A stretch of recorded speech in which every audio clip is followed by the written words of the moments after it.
Yeah, it's a knife review. Hold your horses. Hold your horses. We will get to it. Microtech on the docket here in TMP. First, a wrist check.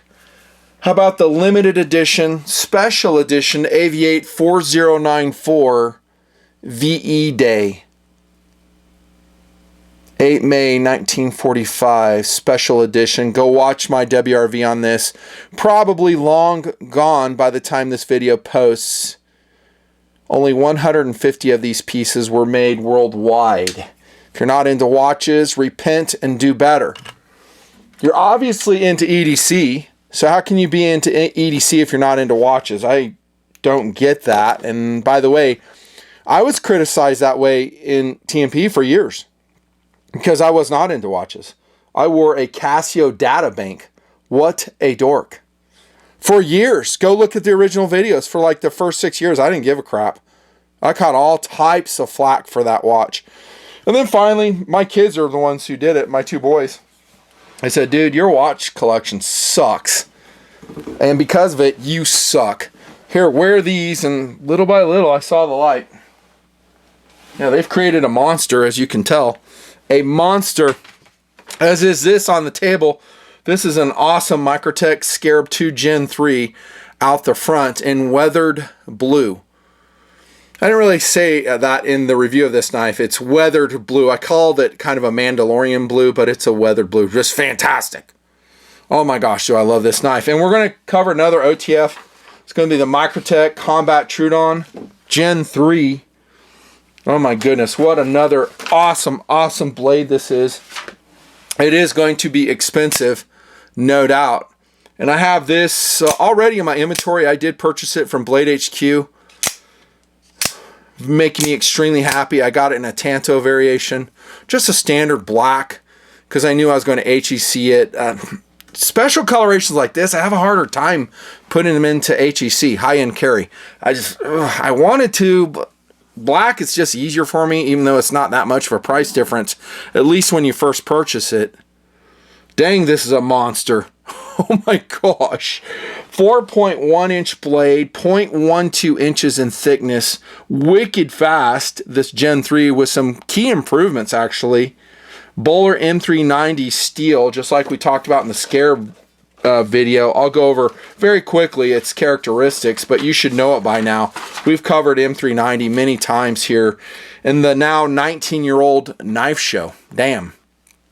That's incredible. It is. But let's get this out of the way. Guys are always complaining how expensive Microtech is. Dudes, you want a U.S.-produced workforce. You want to support it. Here it is.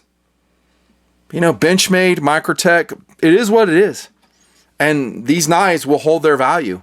So, don't know what to tell you. If you want a Chinese-produced OTF, go for it, man. And some of them are actually quite amazing. In my pocket, I have a Cobra Tech today, which is an homage to a Scarab. It's a great knife, but it's not a Microtech. It's just a beater knife. D2 steel. But it's okay. I like them. But dude, Microtech is otherworldly in terms of specialness, second cool, and in terms of maintaining value. It's basically an investment. Don't believe me? Okay, well, once again, here's my mini SOCOM Elite manual action from 2004 on the table. About $450. I think. Don't quote me on that. I could be wrong, but I would think I could get $450 on this. No problem. With box and papers. No problem. Yeah, they just maintain value. But coming out of box, and I grabbed these out of the safe, we have a Halo 5 tan camo. I don't even know what this is worth, but I bet you it's worth a pretty penny. Damn, son. What? What? Nothing fancy, bro. Now, this is not a double action OTF. You do have to charge the Halo series, like we've talked about. Kind of like that right there. Damn, that's a sick knife. Look at that. Okay, I said I wasn't going to say a value, but I'm just going to spitball here. 900, maybe more. Microtech guys that know the market were probably going, no, dude, you're way off. You're way off. It's way more than that. It's like 12. I don't know. But why sell it? It gives me too much joy to have it.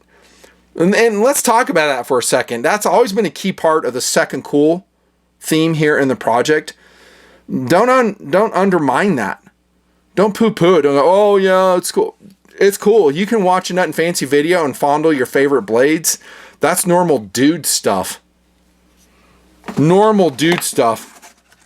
There's the box on this. So this has gone way up in value since I purchased it. Not given to me by Microtech or Blade HQ. I bought it. With, at the time, advertising dollars, and those donation dollars have replaced it. Thank you for your kind support. It keeps cool cast members in the project just like this. So this is a large format, single action OTF, fight worthy, says Nut and Fancy. This is a fighting knife. Let's just leave this on the table because it's so badass. And it's a good springboard to talk about the Troodon, if I'm saying that right. I think it is. The Microtech Combat Troodon. I don't know if I've reviewed this yet.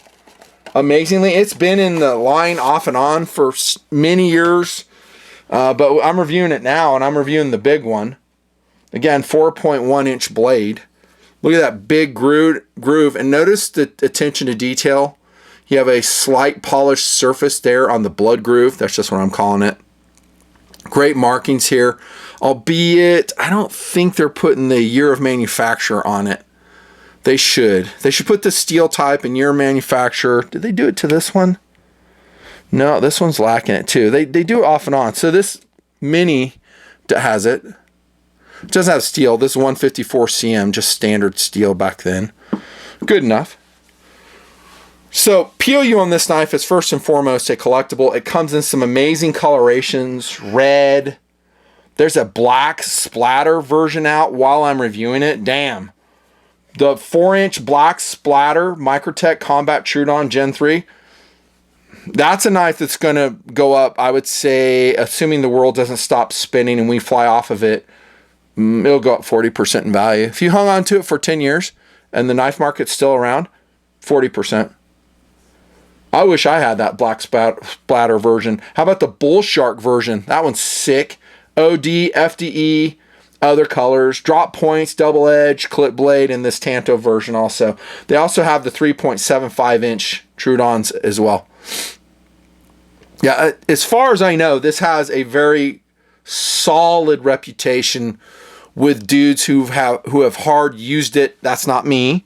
I haven't done it. And I'm talking like combat dudes. Like guys who went to Fallujah, guys who went door to door. These served.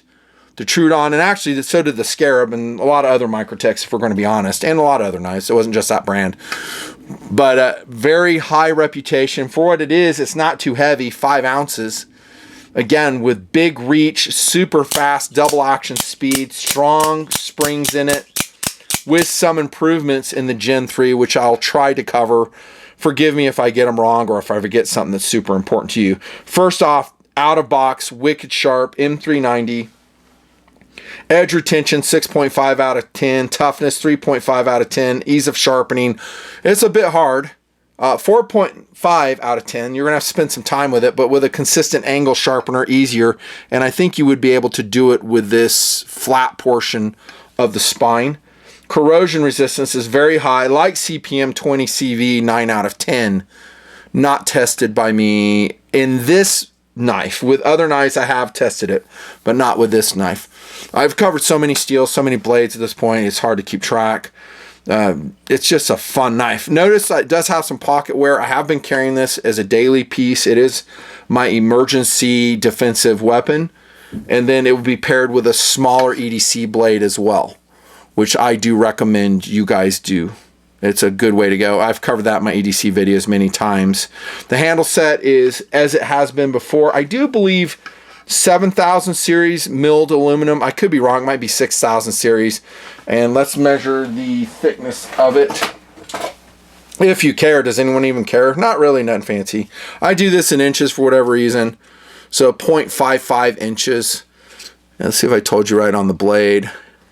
0.12 inches in thickness. And again, 4.1, this larger version, which I am recommending to you. If you're going to put it, back to POU, if you're going to put it in a collectible situation, then the larger is more impressive. Like if you bring it out to your relatives, hey, you want to see my Microtechs? Yeah. The larger one's going to be more impressive. The cooler colors are going to be more impressive. I'll just be honest with you. And then just the other POU is as an actual defensive weapon. Is it the best choice like an OTF? Highly debatable. I mean, a quick deploying manual action. I've balanced. Let me see if I have a Microtech here to show you. Also amazing. But let's not lie. Let's not get carried away here. Oh yeah, I do have one. I have a SOCOM Elite manual action black standard in box. I would say this knife has gone up 30% in value. I'm kind of hesitant to even cover that because guys will go, well, I'm just buying them for investments. That's not why you buy knives or watches. You buy them to enjoy them. It's incidental that they go up in value. It makes them more special if they go up in value. I think we mostly get that, right? But don't think that, oh, I'm going to invest in knives. There's a lot better investment vehicles and blades and the gear. Look, this has been in package in the safe for years and years. And what do you know? It's a standard manual action black. And we're talking pure black. Damn, son. 2011! What? Speak of the devil. There's 20 CV right there, dude. They marked a steal on this one. Yeah, so my point in saying this knife as a fighter, I think is every bit as capable as this one. That's my point. You don't need an OTF. You don't need an auto knife. This one comes out so wicked fast. Has such a great blade shape. I might even put links to this if it's around. All these Microtech SOCOMs sell out so quickly. I've covered some amazing colors. Remember the purple I reviewed, the red I reviewed? Those sold out within 2 weeks when I posted that video. Daggum, that's a cool knife. Even in just tactical black, it's just so cool. How much could you sell that for, Nothing Fancy? Again, I'm just spitballing here. I'm sure I'm wrong. But I would say this one, God, it's hard to say. 450? Again, I probably don't know what I'm talking about. Back to this one. Yeah, super fast. Let's look at the blade play. It's very slight. They do have some zero blade play variations now of some of their nice Microtechs. Am I super excited about that? I think it's cool, don't get me wrong, but I don't think it's necessary because the tolerances of Microtechs have always been so tight. I've never said, oh my gosh, that's just a wiggly knife. It's just all over the place. I've never said that at all. Some other ones like this one, you know, that's like driving a Chevrolet Cruze. And that's like driving, I don't know, AMG, BMW, I don't know. Dude, it's tight. The deployment button has been improved. They brag about it. Let's see, I don't wear gloves on this review just so we can test it. Yeah, it's fantastic. Fantastic, I love it. Let's compare it to that Halo 5. So that's a side deployment button, very different. Again, single action, double action. Guys will mostly love, there's your thumbnail right there.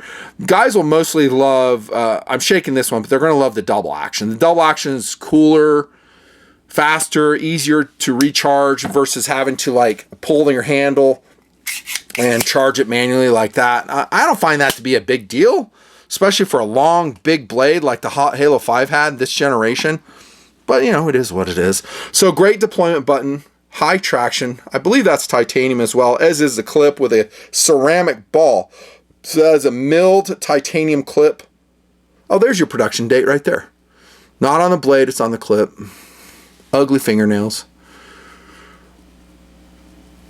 Glass breaker on that side. I do have a run of skateboard tape here. That clip obviously is reversible from left to right if you want to do that. And there's your mini Torx, keeping the handle set together. Again, don't take apart your Microtechs. If you have a problem with it, send it directly to the factory. They will take care of you. Tell them Nothing Fancy sent you. Tell them you bought it off a Nothing Fancy review. Hey, check this out. We might do another Microtech collaboration. How would you like that? So we did the Ultratech back in 2012. It's been a hot minute since we've done it. But here's the deal. The economy is tanked. I'm watching my affiliate links and no one's buying much at all. And the views on the videos are total shit. So that sinks it right there. So what has to happen is all three of those indices need to come up if we're going to do it. And hopefully you guys will, in your jobs improve. You make the money you're after. I know some of you are struggling. And I pray for you guys all the time. I really do. And I thank you for sticking with me. And I know a lot of guys watch the videos and they don't have the money to buy it, but they do it for entertainment purposes. And trust me, they are entertaining. If not informative, my reviews are entertaining. They always have been. Is this knife recommended at its elevated price point? Absolutely. Well, without hesitation. Any flavor, well, I shouldn't say any. I mean, if I gear checked and you pulled out a double-edged version of the Troodon, I'd be less enthralled with it. I think you're way better off to get this because you're not losing anything in emergency defensive capability, and yet you still have a very efficient utility knife. Heck, I was using this to cut some vinyl tubing the other day. So it's totally there for you if you need it for utility tasks. And I think a double edge with its steeper grind, very hard to resharpen, it's not a smart choice. I'm just telling you, bro, it's a dumb choice. And if it's too expensive for you, then go get your Desert Warrior from Blade HQ, the AK-74 Chinese-made Boker automatic. That's fun. But we're talking a different knife. We're talking a different everything, different philosophy use. This is a fun knife, inexpensive knife. It will not go up in value. It's just for you to have fun. And incidentally, let's do a size comparison. Damn, that AK-74, the XL version, is big. Big. These have sold very well, by the way. All their Desert Warrior stuff has sold very well. Link below to Pro2A, Blade HQ, who, thank you for your kind long-term support here in the project. Has helped me a lot. Helped you a lot to see these wicked cool blades. Very, very excellent.